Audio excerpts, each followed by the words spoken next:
사전원가 쪽은 조금 약간 특이해요. 원가를 계산하는 쪽에서 보면은 그 예측을 해야 되는 원가거든요. 그래서 사후 원가, 우리가 이제 회계상으로 사후 원가들은 그랬을 때 네가 그 누가 그냥 빼놓은 것 같다고 이미 생산을 그 스티커 붙이고 해보고 사용자 공유를 이제 해주는. 했기 때문에 조금 쉬운데, 그러니까 어쨌든 회계 정보에서 나오잖아요. 원가 정보에서.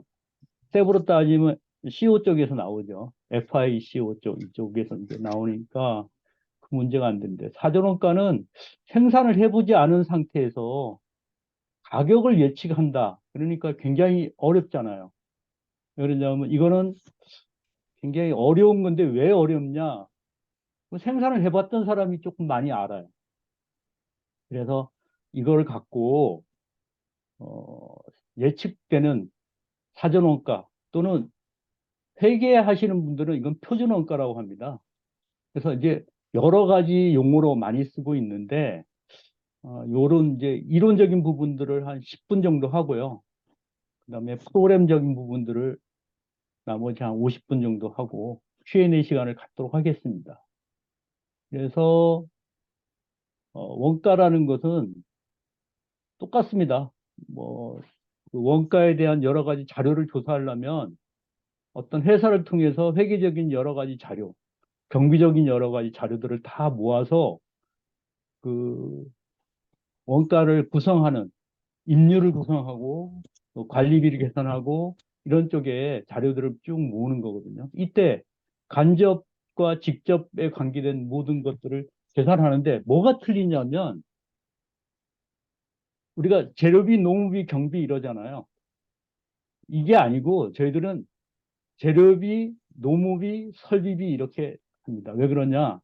경비라는 것을 어떤 단위로 계산하기가 너무 힘들어서 기계가 돌아갈 때 또는 사람이 움직일 때 이때 이 측정값을 계산하는 겁니다. 예측을 하고. 예를 들어 저 기계가 10분 돌아갔다.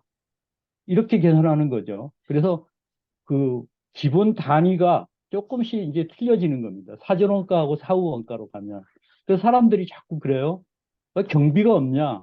경비는 다 이게 경비가 사람에 관계된 거냐? 설비에 관계된 거냐를 갖고 다 이제 배분을 다시 하게 되는 거죠. 그래서 여기에 이 자료를 보면 설비임률과 노무임률 이렇게 나중에 최종적으로 계측할 수 있는 걸로 다 바꾼 그런 자료입니다. 사실은. 그래서 저희들 거를 보면 이렇게 돼 있죠. 프로그램적인 겁니다. 재료비를 계산하는 쪽이 있고, 그걸 예측하는 거죠. 이렇게 원판이 있다. 그러면 여기에 내가 얼마를 쓰고, 스크랩은 어느 정도로 쓰고, 맨 마지막에 잔량은 어떻게 되고, 뭐 이런 것도 계산하고, 외주 재료비와 가공비 같은 거는, 요거 가공하는데 몇 분 몇 초 걸린다.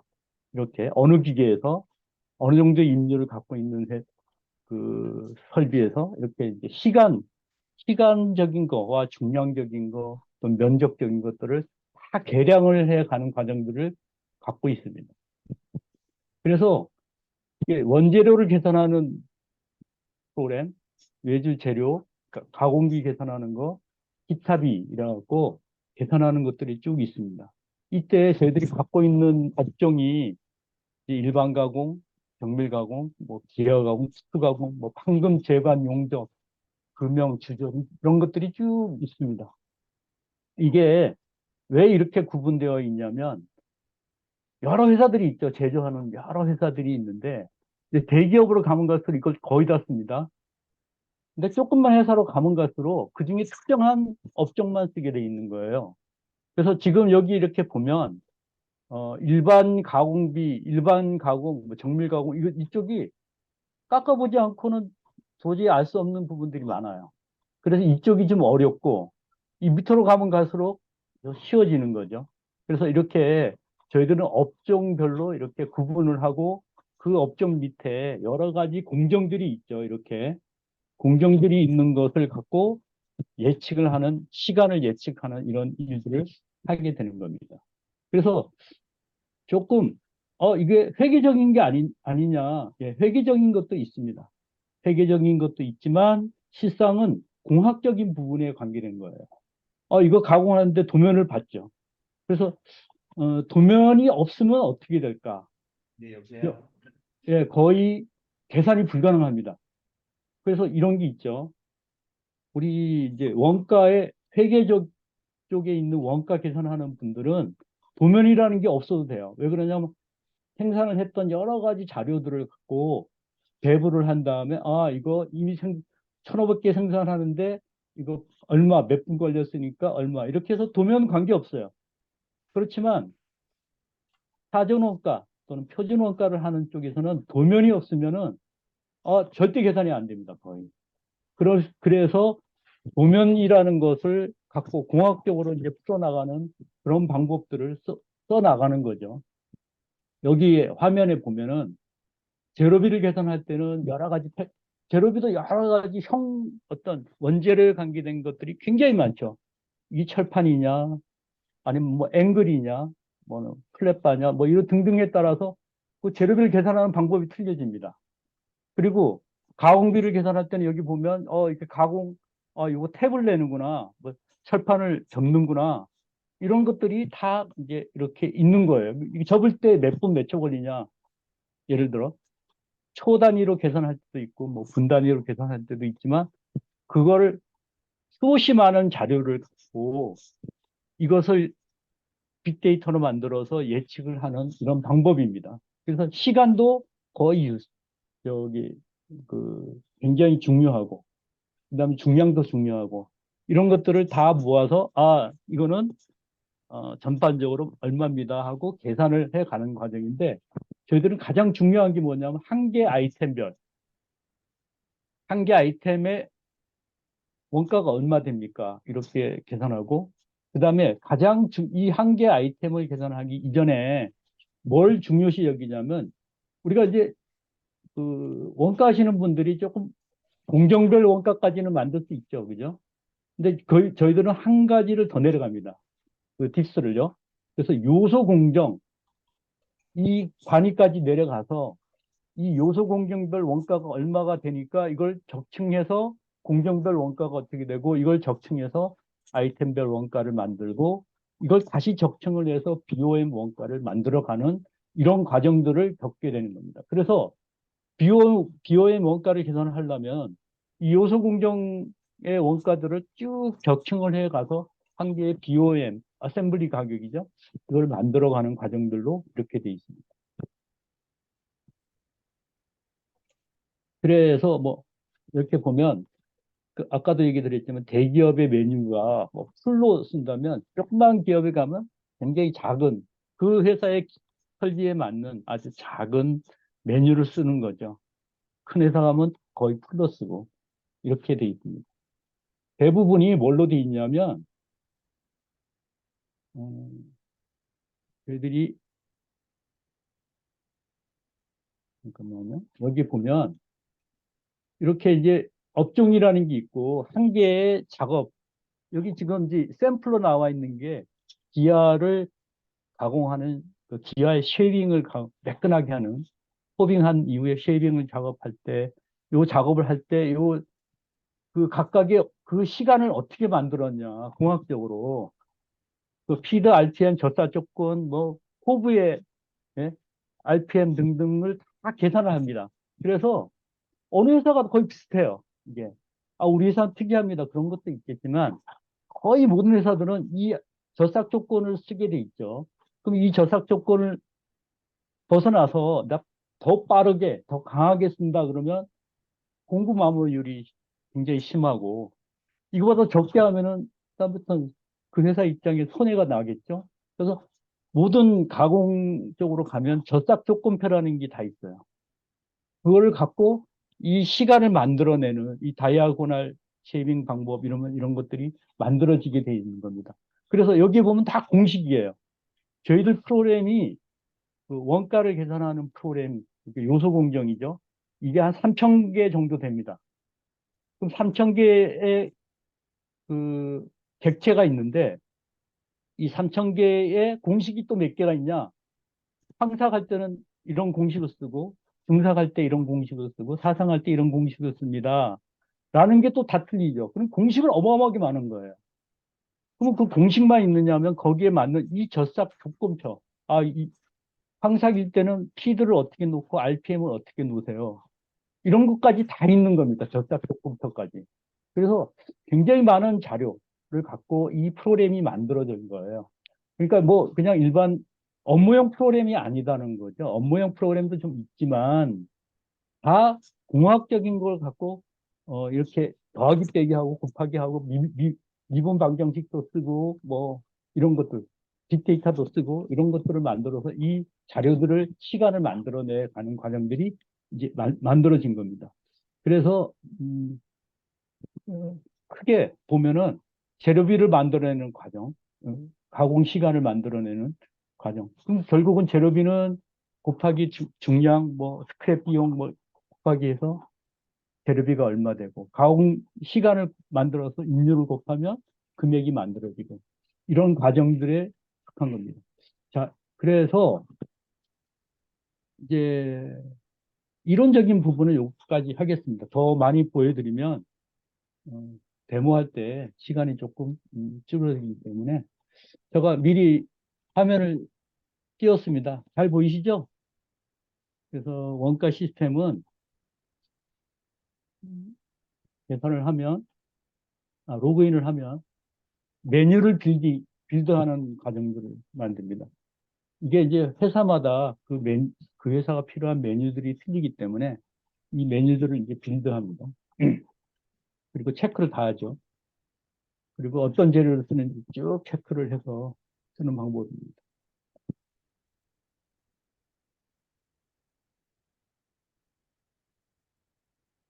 자, 그리고 뭐 여러 가지 대메뉴가 있는데 원가 시스템을 가면 가장 중요한 게 뭐냐면 원가를 한번 바로 뽑아보자 이런 것들이 있죠. 도면이 하나 있고 그래서 간단하게 도면을 하나 만들겠습니다. 그래서 좀 쉬운 거 하면 재미없죠. 그래서 좀 어려운 걸로 하겠습니다. 그래서 예를 들어 여러분 선반은 다 아시죠? 선반이라는 건 동그랗게 막 돌려서 가공한 다음에 거기에 드릴이란 기계에서 드릴을 뚫고 그 다음에 이렇게 뭔가 작업을 하면 재료비는 어떻게 되고 가공비는 어떻게 되냐. 그걸 공정별로 어떻게 되고 또는 요소 공정별로 어떻게 만들어지냐. 그래서 하나를 등록하겠습니다. 예를 들어 아이템을 뭐 이렇게 K203030이라는 걸로 하고 플레이트라고 했겠습니다. 100 곱하기 100. 재질이 SS 뭐 400라고 하면 SCM SS 400을 할까요?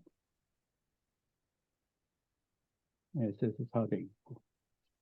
저희들은 원가를 계산하는 쪽에 가면은요, 매우 중요한 게 뭐냐면, 한 번에 흐르는 로트가 어떻게 되느냐에 따라 원가가 많이 바뀌죠, 그죠? 예를 들어, 수집품으로 한 개씩 뭐 이렇게 생산하는 거, 100개씩 생산하는 거, 자동차로 가면 뭐 몇십만 개, 이거 원가가 다 틀립니다. 똑같은 한 개 아이템인데. 그래서 저희들은, 예를 들어 한 200개씩 씁니다. 이렇게 얘기하고, 제조 형식은 일반 단품입니다. 그래서 이렇게 계산을 해서 등록 저장을 하죠.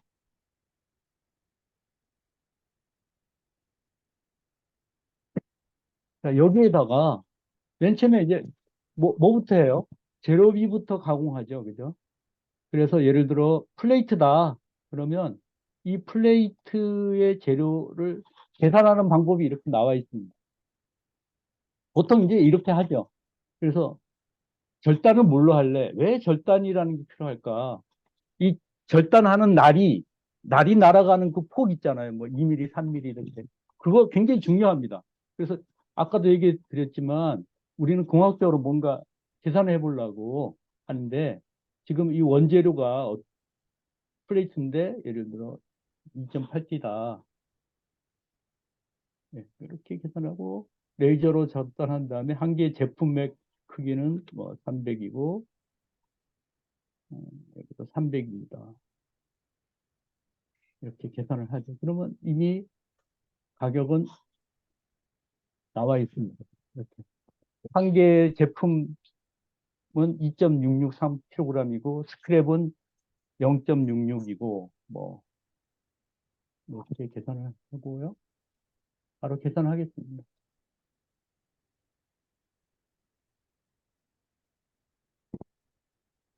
네.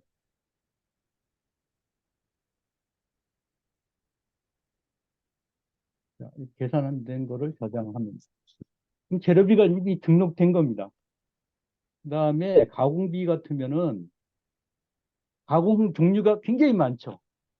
뭐 절단하는 공정, 뭐 아까 같이 기계로 가공하는 공정, 용접하는 거, 사치로 하는 거, 금형하고 도장하는 거 이런 등등이 많지만 오늘은 이제 그냥 일반 절단을 한번 해보겠습니다. 선사 그러면 선반에서 할 수 있는 여러 가지 작업들이 쭉 나와 있어요.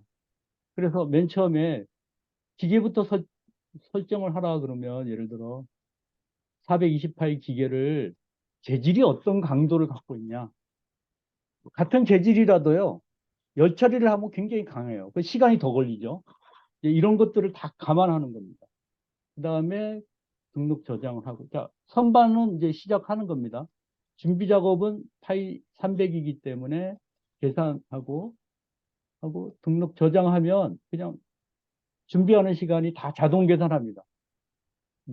자동 계산하죠. 착탈하는 거.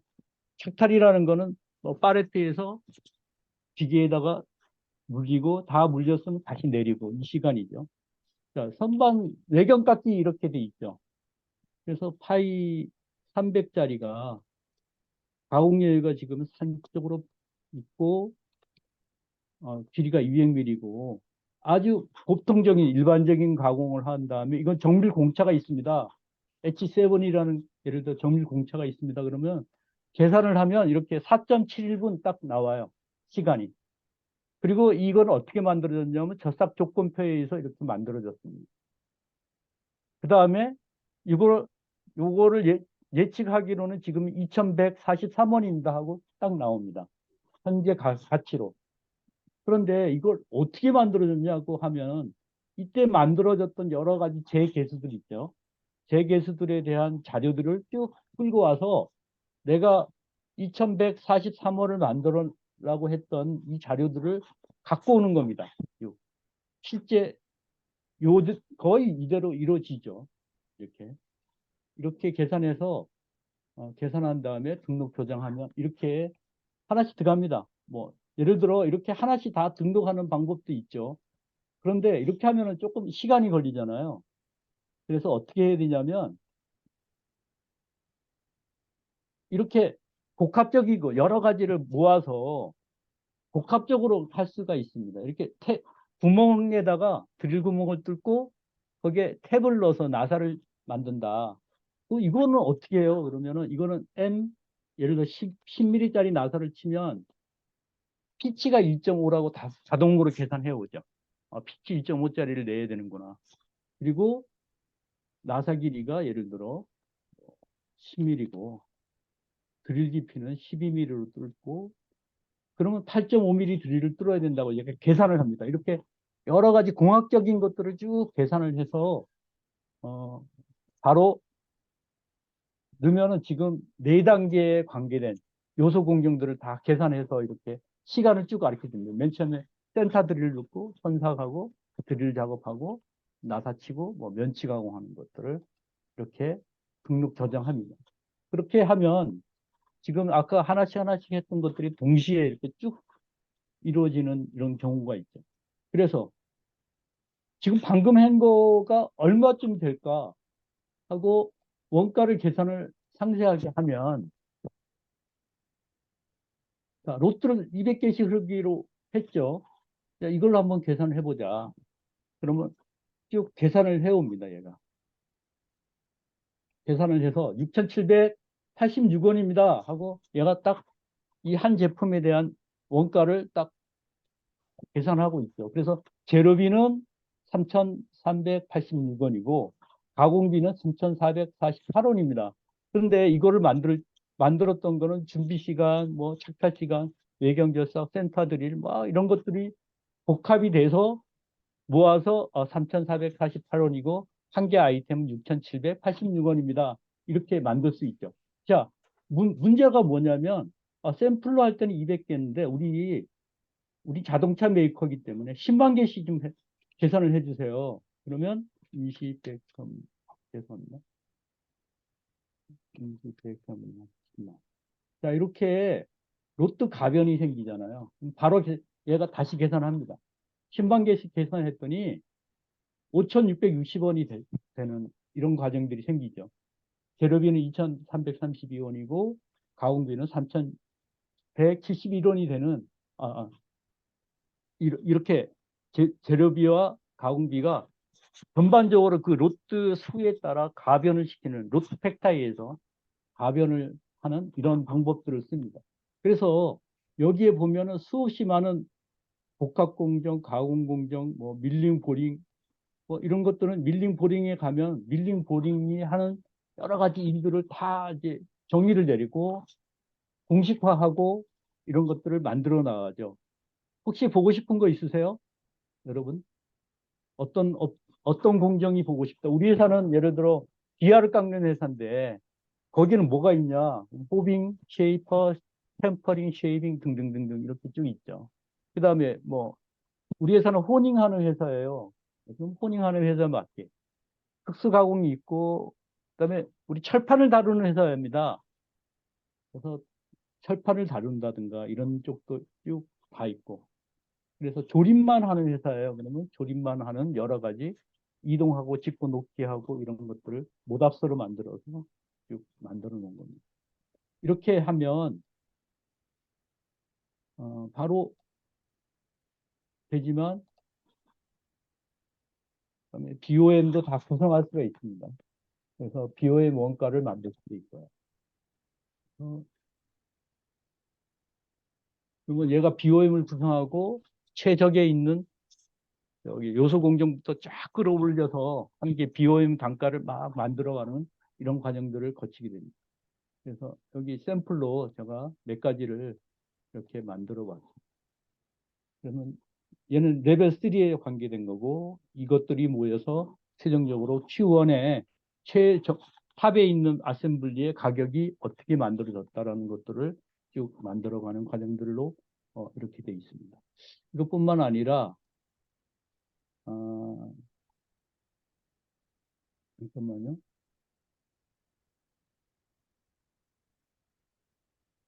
아까 이렇게 공정별로 어떤 재료비, 가공비를 다 계산하는 방법들이 꽤 많죠. 그래서 이걸 다 표현해 주려고 그러면 시간이 걸리는데 이 전에 뭐를 해야 되냐면 각 설비별로 임률을 계산해야 되잖아요.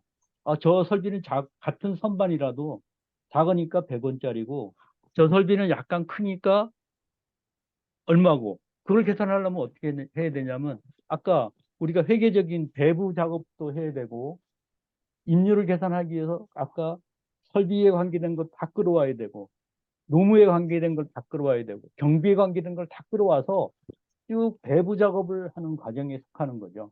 이것들을 여기서 지금 다시 한번 보여드리겠습니다. 그래서 갖고 있는 자료가 원가 요소라 그러죠. 원가 요소는 어떤 것들이 있냐면 코스트 센터가 있고 워크 센터가 있고 노무비에 관계된 게 있고 재경비에 관계된 것들 그래서 조금 화면을 키우겠습니다. 그 다음에 설비비, 건물비 이런 것들을 다 끌고 와서 아까 두 가지의 종류로 만들죠. 전체는 네 가지입니다. 첫째는 인건 인건비 쪽으로 분당 인율로 계산하는 인건비, 그다음에 설비비, 판매 관리비와 일반 관리비 및 이렇게 이제 이익은 나중이고 이렇게 이런 것들을 자료를 만들죠. 그래서 노무비가 갖고 있는 것들이 어떤 거 있냐면 예를 들어 사장님 빼고 공장장님 노무비 그러면 이 공장장은 기본급이 얼마고 근무 시간은 몇 시간 하고 그다음에 이 사람의 상여금, 퇴직 충당, 건강보험 이런 것들을 쭉 정리를 해 놓은 거죠. 그래서 이 사람은 연간 회사 입장에서는 7,200만 원, 7,200만 원이 들어가요, 돈이. 그리고 또 내려보겠습니다. 그다음에 이거를 배부를 할 때는 어떻게 하냐? 배부하는 로직이 여기 있어요. 그래서 스텝 같으면은 이제 무한 루핑을 돌면서 배부를 하죠. 얘는 이제 그냥 다단계로 그냥 배부합니다. 그래서 1차로 배부를 하고 어, 간접 비용을 직접 비용으로 배부를 하고 그다음에 요거를 여기 보면 47%를 남겨서 요거는 직접 인원에 대해서 다시 한번 배부를 하겠다. 그래서 원가 배부하는 과정에서 보면 이제 원가 쏠림 현상이 나타나죠. 큰 기계는 큰 원가를 부담을 하게 되고 작은 기계는 작은 원가 부담을 하는 그런 쏠림 현상들을 막기 위해서 2차 배부를 다시 합니다. 그래서 이런 것들을 다 정리합니다. 예를 들어 접대비 같으면은 이거는 어떤 식으로 배부를 하고 또 접대비가 여러 개 있을 수 있죠. 어떤 부서가 고유적으로 쓰는 접대비가 있고 회사 차원의 큰 접대비가 있고 이거는 어떻게 배부를 하고 이런 것들을 다 정리를 하는 겁니다. 그 다음에 또 뭐가 있냐면 설비비 그려갖고 예를 들어 직접 설비 그려갖고 아까 선반 같은 거 여기 나와 있죠. 선반 같은 거는 가동률이 어떻게 되고 얘가 땅 면적이 얼마 쓰고 있으니까 땅값 그 땅 점유율에 대한 배부를 어떻게 하고 이런 소비 전력은 뭐 46kWh를 쓰는데 그 킬로와트하워당 얼마고 그다음에 수리비 어떻게 되고 소모 공급이 뭐 간접 재료비 보험료는 어떻게 되고 이런 것들을 다 잡아다가 배부를 쭉 하면 어떻게 배부가 된다라는 것들도 다 배부 룰에 의해서 배부를 하고 그다음에 이건 직접 설비이기 때문에 별도로 2차 배부를 하지 않습니다 하고 여기 보면 이렇게 나와 있습니다. 뭐 이것만 있는 게 아니고 건물비도 사무실 같으면 사무실 건물비를 어떻게 배부할 거냐 현장 기계 쪽까지 또 현장의 사람 쪽까지 어떻게 배부할 거냐 이런 것들도 다 하고 나면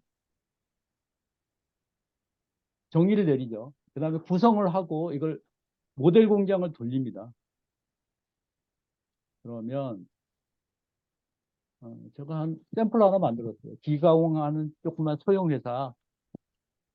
그래서 이때 기업 이익은 10% 주고 재료 이익은 10%를 주겠다. 그 다음에 코스트 적용 비율은 뭐 이걸로 하겠다라고 계산을 하면 얘가 배부를 합니다 지금.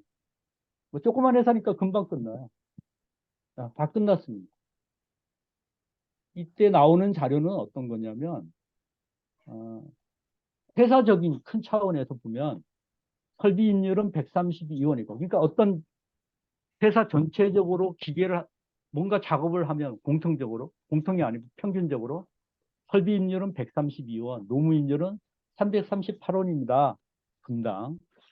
그리고 우리 회사는 16대의 기계를 갖고 있고 지금 방금 작업했던 금액에 대해서 직접에 간접에 관계된 것들 이런 것들이 나오고 여기 보면 판매 관리비와 일반 관리비가 4.16, 4.57%입니다. 그러니까 관리비는 약 8.6, 66, 뭐 이 정도 나온다는 거죠. 그러니까 뭐냐면 가끔 가다가 많은 회사들이 작은 회사로 가면 더 합니다. 판매 관리비와 일반 관리비가 얼마입니까? 그러면 굉장히 머뭇거려요. 아무도 계산을 안 해줬기 때문에. 그냥 뭐 한 10% 됩니다. 또 높게 하면 뭐 20% 됩니다. 근데 그걸 그렇게 만드는 게 아니고 다 계산을 해야겠죠, 이렇게. 그리고 인율도 다 계산을 해야 되고. 우리 회사에 부가가치, 재료비를 재료는 각 외부에서 오잖아요. 근데 우리 회사가 부가가치적인 거는 12억 정도를 부가가치적인 거를 하고 내부적으로 작업한다는 거죠. 우리 회사의 총 매출, BEP점은 28억 정도를 해야지만 BEP점에 도달할 수 있습니다. 이걸 계산을 해준 거예요, 지금. 그러면 각 기계별로는 어떻게 되냐면, 기계별로는 예를 들어 선반 CNC 수평 중형 파이 550파이짜리를 하면 설비인율은 분당 153원을 받아야 되고 노무인율은 281원을 받아야 됩니다. 그리고 얘가 갖고 있는 BEP점은 뭐 1억 9천을 해야 됩니다. 1년에 1억 9천을 해야 됩니다. 이게 딱 나오는 거죠. 이게. 그래서 이걸 계산을 해서 아까 그 원가 계산하는 쪽으로 보내는 거죠. 분당 각 설비를 내가 이제 지정을 했으니까 그 설비에서 뭐 15분을 일했다 그러면 15분만큼을 다 계산을 할 수 있게끔 분당 임료를 계산할 수 있게끔 나와 있습니다. 그래서 저희들 시스템이 크게 두 가지입니다.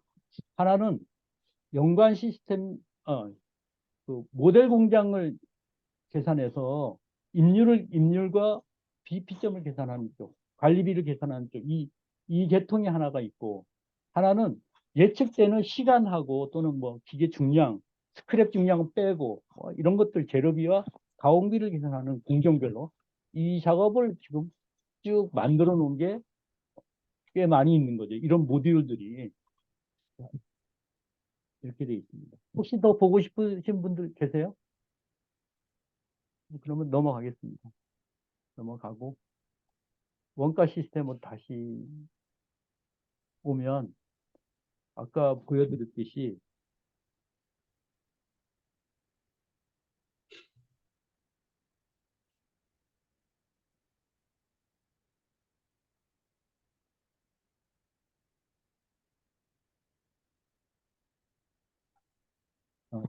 여기 메뉴 구성하는 것 때문에 조금 시간이 걸리는데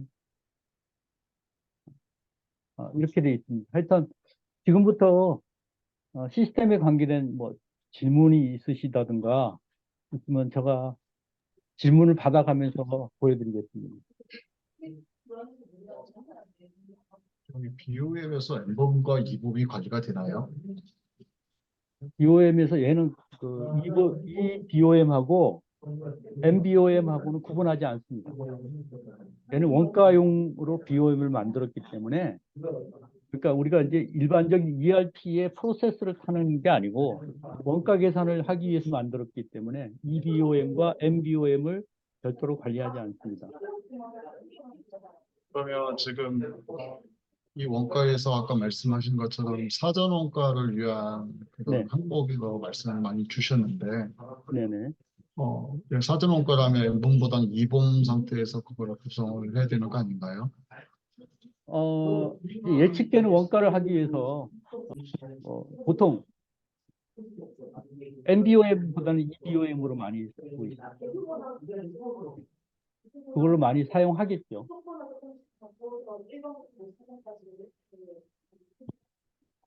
요즘 있잖아요. 이 사전 원가를 어디에 많이 쓰냐면 이제 제가 여태까지 대기업에 많이 했거든요. 대기업은 설계 원가라는 걸로 이렇게 많이 바꿔 쓰고 있어요. 대기업은.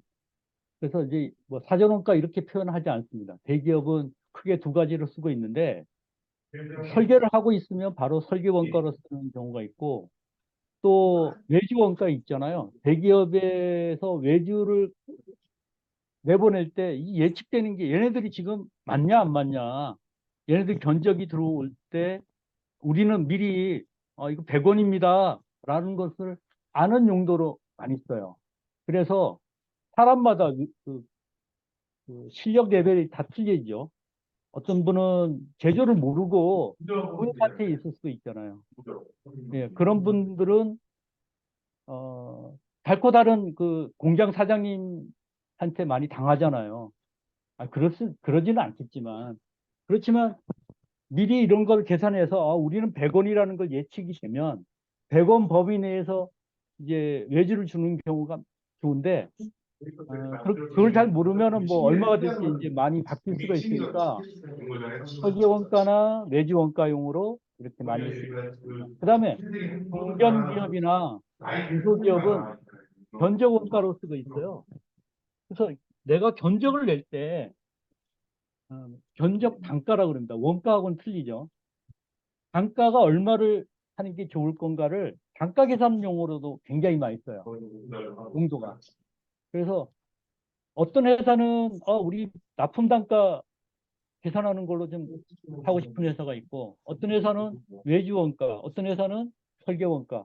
이거는 이 사전 원가라는 용어에서 많이 파생된 얘기입니다. 그래서 뭐 저도 여러 회사를 해보면 다 그 회사 입장이 틀리고 개수들이 다 틀립니다. 또 질문 있으시면 또 제가 뭐 프로그램 보여드릴 거 있으면 보여드리고. 예. 시테크 시스템의 최종환입니다. 네네. 사전 원가와 ERP에서 나오는 사후 원가를 비교하는 방법에 대해서 좀 궁금합니다. 아, 예. 사전원가는 얘는 이제 현 시점, 이게 굉장히 중요한 건데, 현 시점의 원가가 얼마냐라는 것을 만들어서 어딘가가, 비교하려고 그러면 두 가지가 어디선가 모여야 되잖아요. 그죠?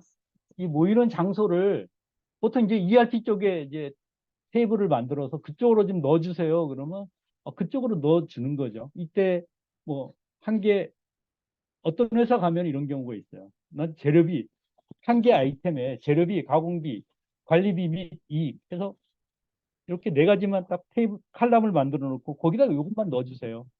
이렇게 하는 회사가 있고, 어떤 회사는 우리는 한 개 아이템에 그게 중요한 게 아니고 공정별까지 한 개 아이템에 공정은 어떤 공정이 있고 이걸 계산할 때 공정별로 그 재료비는 재료 공정이죠. 재료비, 가공비, 뭐 관리비 및 이익을 이렇게 넣어달라 이렇게 하는 회사도 있고 여러 가지가 있겠죠. 그렇게 보통 인터페이스 합니다. 네. 아, 시테크 시스템의 최종환입니다. 네. 지금 채팅창에 질문이 세 가지가 올라와 있습니다. 아, 예, 예. 첫 번째는 유리를 절단해서 가공하는 회사가 JNTC라는 회사인데 그런 경우에도 네. 원가를 계산할 수 있는지 물어봅니다. 당연히 있습니다. 유리를 절단할 때 예를 들어 원판이 있잖아요. 유리의 큰 원판에서 철판하고 똑같습니다. 단지 이게 재질이 유리인 거죠. 그죠? 그래서 이 큰 거에서 몇 개가 나오는지 내가 원하는 게 어떤 한 개밖에 안 나올 수도 있죠. 어떤 거는 뭐 두세 개도 나올 수가 있고 그런 것들을 얘가 네스팅이라는 걸 통해서 아까 보셨듯이 그런 걸 통해서 한 판의 원재료 가격은 어떻게 되고 그건 데이터베이스에 들어가 있죠.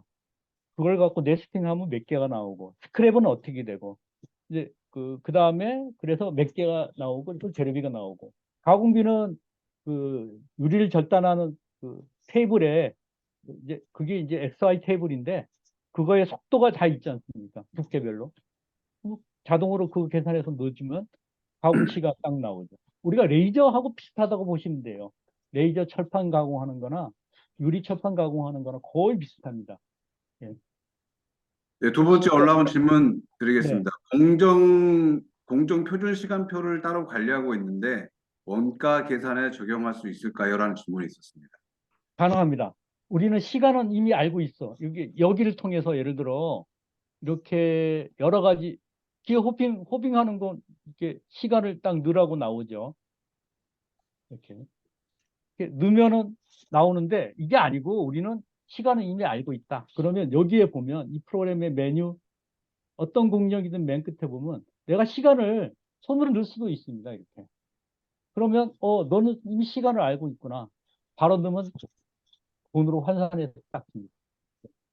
그런 방법도 있고 또 한 가지는 뭐냐면 이런 게 있어요. 시간을 아는 게 아니고 내가 저거 어떤 거를 사갖고 오는데 그 업체에서 한 개 100원입니다 하고 또 가격을 찍다는 경우도 있잖아요. 외주 업체 또는 뭐 납품 구매품 같은 거. 그럼 BOM은 구성해야겠고 그럴 때 그 가격을 다이렉트로 이렇게 딱 꼽을 수 있는 방법도 있습니다. 원가를 내는 방법이 돈으로 환산하는 방법이 아주 다양하게 돼 있는 거예요.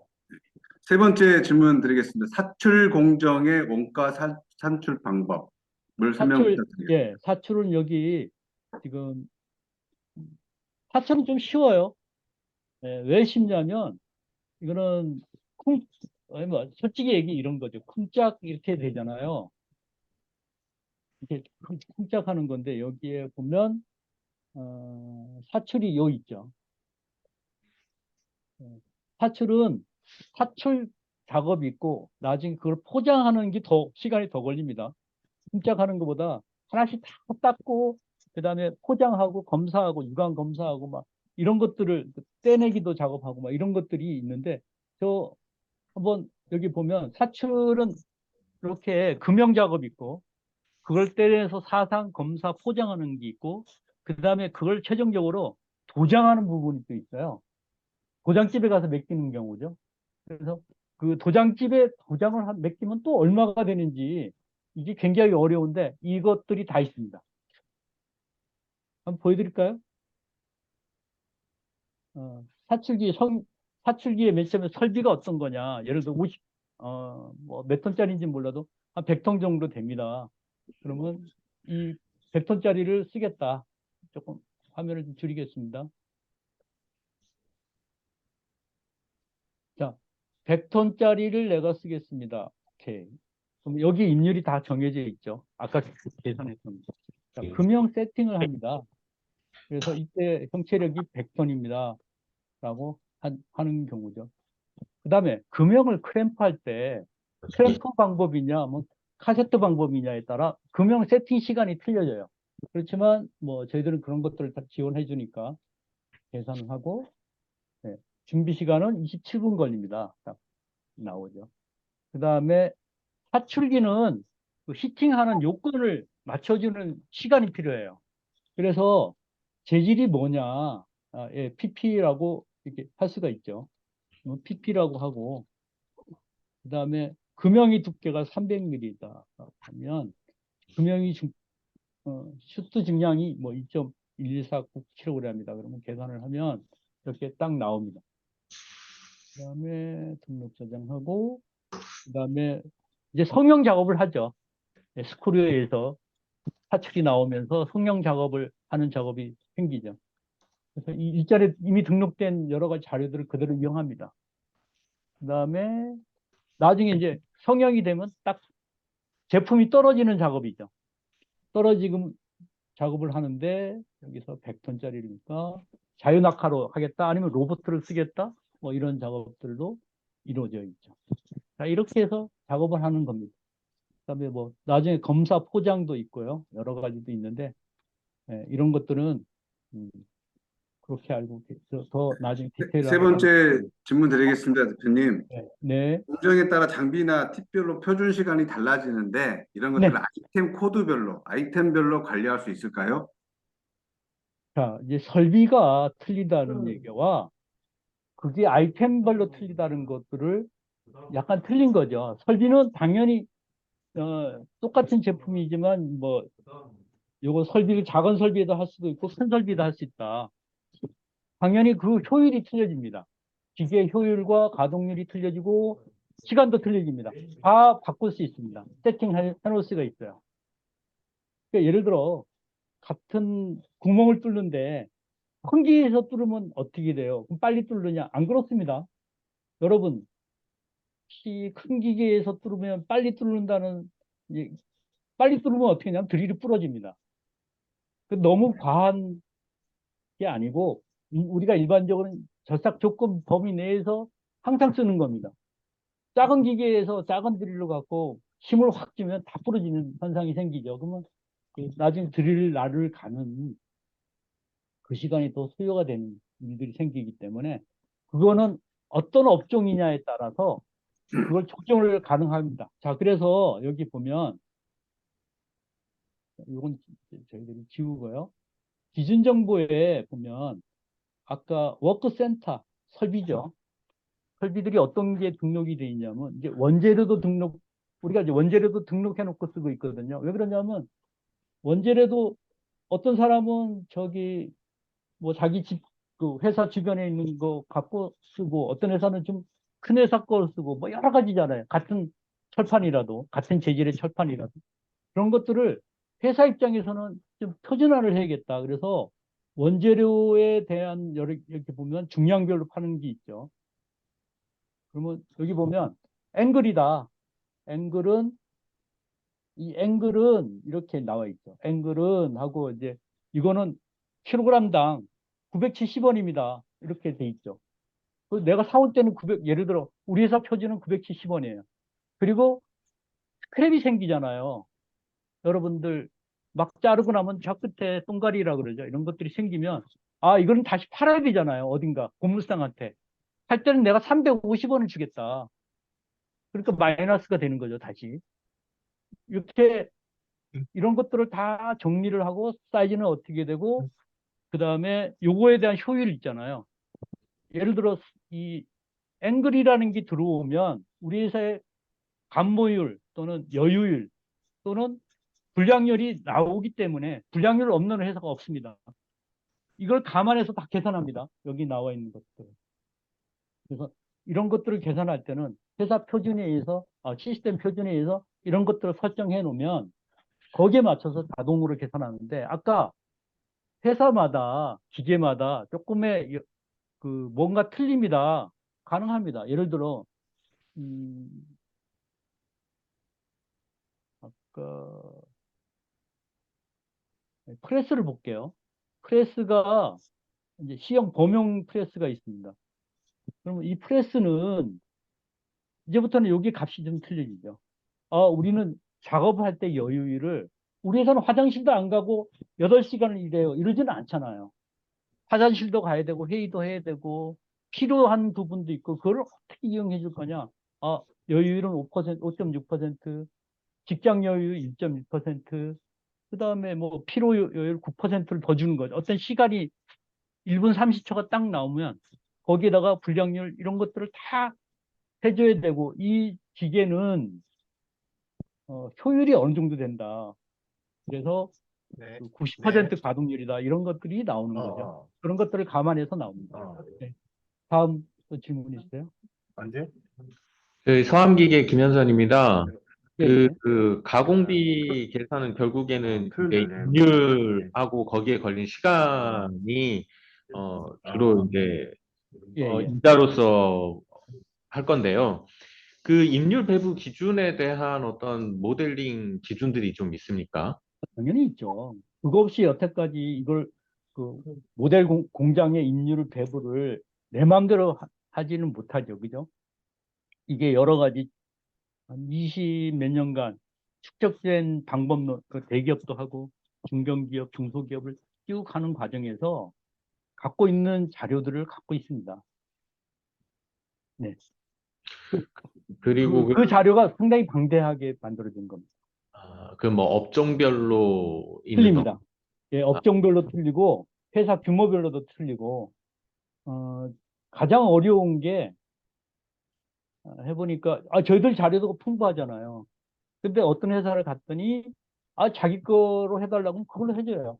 우리 회사는 배부 기준이 이렇습니다. 뭐 그렇게 했는데 어떤 회사 가면은 이제 예를 들어 협력업체를 예측을 해야 되잖아요. 외주 원가를 계산해야 되는데 협력업체들이 잘 안 되나요? 그런 것들이. 그리고 협력업체도 자료가 없어요. 그럴 때는 저희들이 갖고 있는 자료들을 내놓게 되는 거죠. 네, 우리가 여태까지 많은 업체를 해봤더니 이렇게 배분합니다. 또 저가 갖고 있는 자료의 상당 부분은 그동안 이제 1950년대 말부터 60년대, 70년대, 80년대까지, 90년대까지 그 그 일본에 있는 컨설턴트들하고 교류하면서 그분들이 갖고 있던 자료들 있죠. 배부라든가 그다음에 뭐 이런 것들 여러 가지 자료들을 저희들이 이제 교류를 하면서 서로 주고받고 하는 과정들이 있었거든요. 그때 일본 자료도 상당히 많이 갖고 있습니다.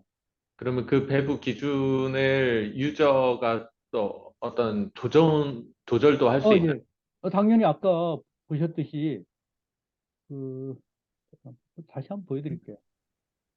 연관 시스템의 모델 공장이 있는데 예. 현재 대표님 현재 들어가 있는 아까 임률 정보도 계속 업데이트 되고 있는 거죠? 예. 아니 저는 데모용으로 계속 업데이트하고 있는 거지. 네네. 이 알겠습니다. 그 실사용용으로는 잘 안 하고 있습니다. 그건 이제 그 회사의 맞게 하는 그 거. 어떤 프로젝트를 하면 그 회사의 그 고유한 그 어떤 부분이기 때문에 저희들이 웬만하면 안 갖고 오려고 합니다. 네. 네. 다음 질문 있으세요? 또 올해부터 시행된 납품 대금 연동제를 어떻게 대비할 수 있는지 궁금합니다. 당연히 납품 단가 연동제라는 건 이제 지금까지는 조금 그 중소벤처기업부가 조금 겁을 먹은 것 같아요. 왜 그러냐면 납품대금 연동제를 전체적으로 해야 되는데 그렇게 하다 보면 이제 악유가 더 많이 발생될 거 아니에요.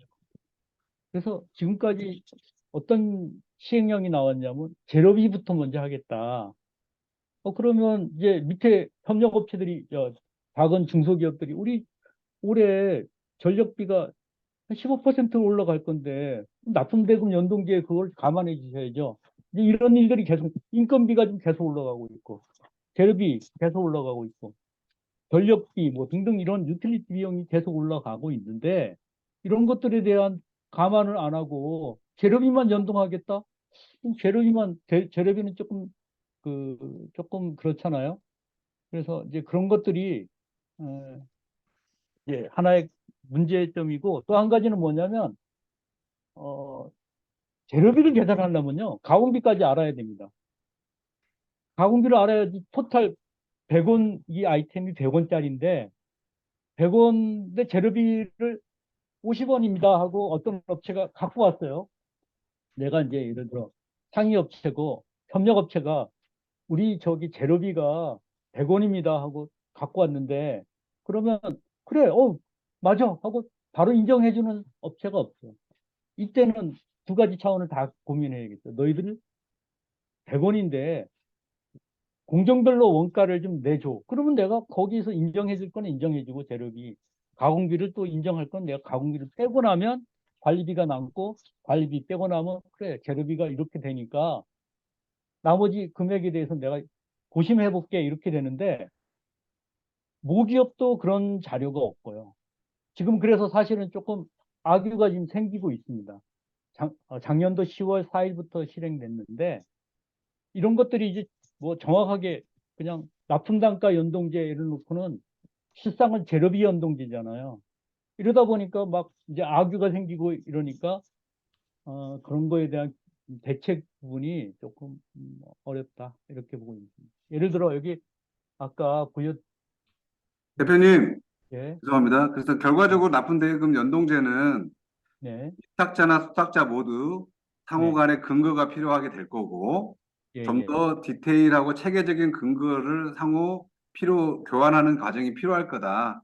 그 네, 대목에서 이 맞습니다. 코스트는 충분한 그 근거를 줄 수 있는 근거 자료의 양방향으로 다 줄 수 있는 근거 자료가 될 거다. 그렇죠. 이렇게 생각하시면 되는 거죠? 예, 합리적인 가격을 네, 도출하는 가장 툴이다 이렇게 네, 보십니다. 알겠습니다. 여기 다음 보면 질문으로 가십시오. 요거 원가 배부를 내가 조정할 수 있게끔 이렇게 지금 수정에 들어왔으니까 어차피 이렇게 자세한 나오죠. 부분들은요, 대표님, 뭐 예, 각사별로 또 해야 될 필요도 있으니까요. 예, 네. 질문을 더 받는 게 좋을 것 같습니다. 예, 다음 질문.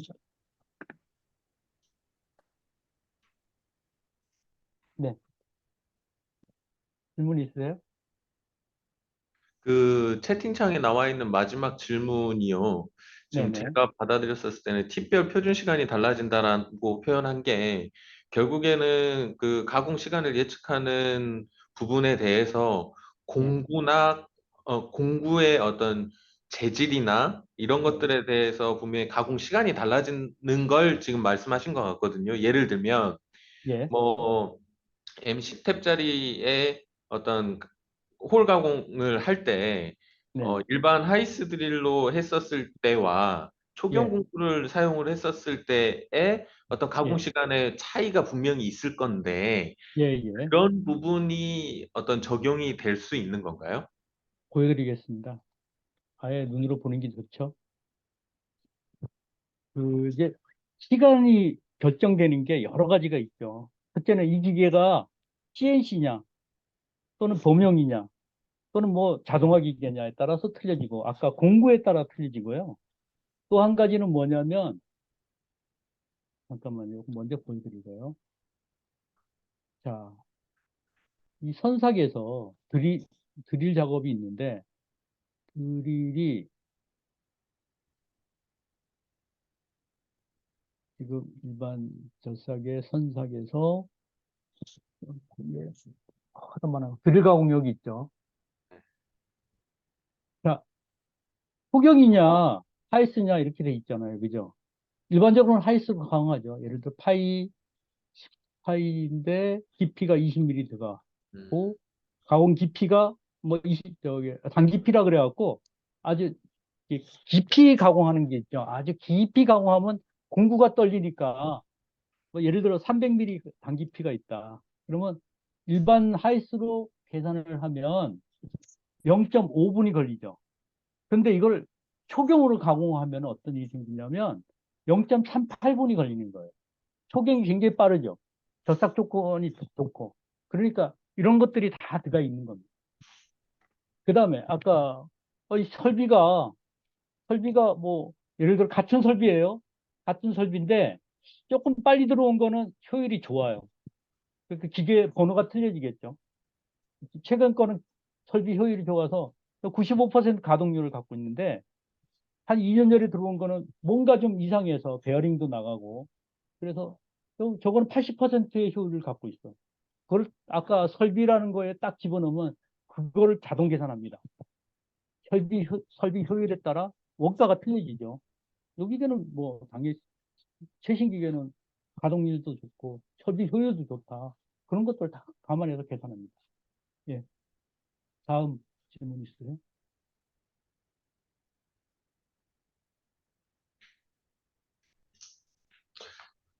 예. 한 가지 더 여쭤보겠습니다. 네. 그 대부분의 터치 타임들은 뭐 과거 이력이라든지 이런 것들로 뭐 적용을 하면 될 것 같은데 그 non-touch 타임 그러니까 어떤 물류 이동하는 로스 시간이라든지 지그나 네. 픽처를 세팅하는 시간이라든지 네. 어떤 해당 공정에 대기하고 있는 큐 타임이라든지 네. 이런 것들에 대한 적용은 아까 전에 그 뭐 효율 관점에서의 퍼센테이지로 입력을 하게 되는 건가요? 아닙니다. 지금 얘기하실 때 세 가지를 얘기하셨는데 어떤 거는 준비 시간에 들어가 있는 부분이 있고 네, 또 어떤 거는 아까 대기 시간 이런 거잖아요. 예, 대기 시간은 작업입니까? 작업이 아닙니까? 이 작업이죠. 비작업이죠. 비작업은 돈을 환산해요, 안 해요? 원가를 환산해요? 기사의 회계 시스템에 우리는 비작업도 돈으로 환산합니다. 그런 최상의 프로그램이 있으면 저한테 얘기해 주세요. 그건 계산을 안 하기 때문에 작업에 관계된 것만 여기서 쭉 하는 겁니다. 작업인데, 이게 준비 작업이냐, 착발 작업이냐, 실제 제작 작업이냐, 이걸로 작업을 따지죠. 근데 우리 회사에 창고에 딱 박혀 있으면 소재가 창고에 박혀 있는데 저걸 돈으로 환산한다? 있을 수도 있죠. 그렇지만 그건 하지 않는 룰이기 때문에 당연히 계산하지 않습니다. 자, 이런 것도 있죠. 납품을 하는 건 비작업이잖아요. 그죠? 근데 이걸 돈으로 환산해야 돼. 왜 그러냐면 납품을 하려면 차량도 들어가고 그걸 운전하는 사람에 대한 인건비도 들어가고 그러잖아요. 그럼 이걸 어떻게 할 거냐? 아까 모델 공장의 임률을 계산할 때 그때 차량에 대해서 다 집어넣습니다. 그리고 그 차량에 들어가는 사람에 관계된 것도 다 집어넣기 때문에 그 사람은 이미 책정됐죠. 원가가. 그죠? 그 사람에 대한 시간당 임률을 이미 만들었잖아요. 그렇기 때문에 거기에서 다 넣어서 배부를 하는 겁니다. 배부를 해서 우리 회사 요거 가끔가다 이제 이런 질문을 해. 우리 회사 요거 하루에 1000개씩 납품하는데 요 한 개당 저기 저기 뭐 운반비를 어떻게 해요? 그렇게 하지는 않죠. 그죠? 예.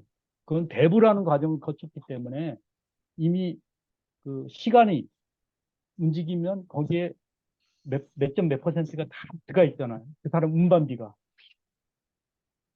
그래서 배부가 중요한 겁니다. 사실은. 네. 다음 질문도 받겠습니다.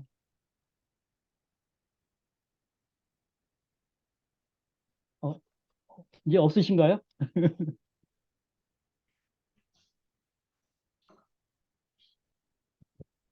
예. 없으시면 딱 1시간 걸렸네요. 그죠? 없으시면 뭐 여러 가지 시스템적으로 저희 시스템은 이제 이런 거 있습니다. 이제 시스템 관리에 가면 이제 원가를 계산하는 거지만 돈으로 환산하는 거지만 여러 가지 단위들이 있잖아요. 얼마 전에 자동차 부품사를 한 이틀 전에 갔었어요. 그랬더니 이 사장님이 프로그램을 보면서 뭐라고 얘기를 하냐면 아, 우린 전 단위로 계산한다는 거예요. 전. 원 단위가 아니고 소수점 이하 두 자리 전으로 계산합니다. 이 프로그램 전체를 다 바꿔야 될 것 같다고 나한테 얘기를 해요. 그래서 절대 그렇지 않습니다. 한번 보시죠. 그래갖고 여기 시스템 세팅에 보면 여기 단위라는 게 있습니다. 단위는 예를 들어 원은 이렇게 99,999,999 이렇게 나오잖아요. 우리는 이게 아니고 우리 회사는 전으로 계산한다고? 그럼 점 99 이렇게 딱 집어넣으면 이렇게 계산을 다 합니다. 전체적으로. 그리고 우리 회사는 또 작은 회사 가면 킬로그램을 쓰지 않고 g을 써요. 그러면 그것도 가능합니다. 이렇게 다 만들어 놓은 겁니다. 이미. 또 우리 회사는 미국식 회사이기 때문에 인치를 써요. 그러면 인치 관계된 거 세팅하면 앞으로 모든 작업에 관계된 건 인치로 계산하겠죠. 이런 식으로 세팅하게끔 그 회사마다 이런 것들을 세팅하고 그 다음에 작업할 수 있게끔 이렇게 만들어져 있습니다. 그래서 저희들은 어떤 회사마다의 그 고유적인 어떤 작업에 관계된 거, 또 중량에 관계된 거, 또 면적에 관계된 것들 그 회사 가서 이런 세팅 작업하고 아까 모델 공장 작업하고 그 다음에 원가 계산하는 어떤 룰을 만들어서 원가 계산하면 바로 나오죠, 답이. 그렇지만 그렇게 빨리 나오는 건 아니죠. 빨리 나오는 건 아니지만 그래서 다른 회사보다는 좀 이런 것들을 쉽게 할 수 있게끔 시스템적으로 만들어져 있다. 이렇게 보시면 됩니다. 네, 대표님 이제 마무리할 시간이어서 네, 네, 저는 시스테크 시스템입니다. 예, 예. 저기 각 사별로 이슈가 다를 수도 있는데요. 네네. PNC 박 대표님을 통해서 공급 사이나 개별 상세한 소개가 필요하거나 자기가 만든 제품 만들고 계신 아니면 필요한 공정, 뭐 외주가 됐든 자체 제작이 됐든 이런 것을 사례를 들면서 설명이 필요하실 경우에는 PNC 박 대표님한테 연락하시면 될 것 같습니다. 네, 맞습니다. 그리고 박 대표님 저기 오늘 세미나 마무리를 좀 일단 먼저 부탁을 드리겠습니다. 네, 먼저 이제 귀한 설명 감사드리고요. 혹시 이제 이 온라인 세미나 이후에 이제 좀 더 디테일하거나 어떤 특정 어떤 공정이라든지 이슈에 맞는 좀 더 심화된 설명이 필요하시면 연락을 주시면 더 상세하게 지원해 드리겠습니다. 자, 이것으로 1시간 정도 짧지만 온라인 세미나는 마치고요. 혹시 언제든지 이 세미나 이후에 연락 주시면 최선을 다해서 지원해 드리겠습니다. 네, 감사합니다. 네, 대표님도 감사합니다. 네, 감사합니다. 고맙습니다. 감사합니다. 수고하십시오. 네.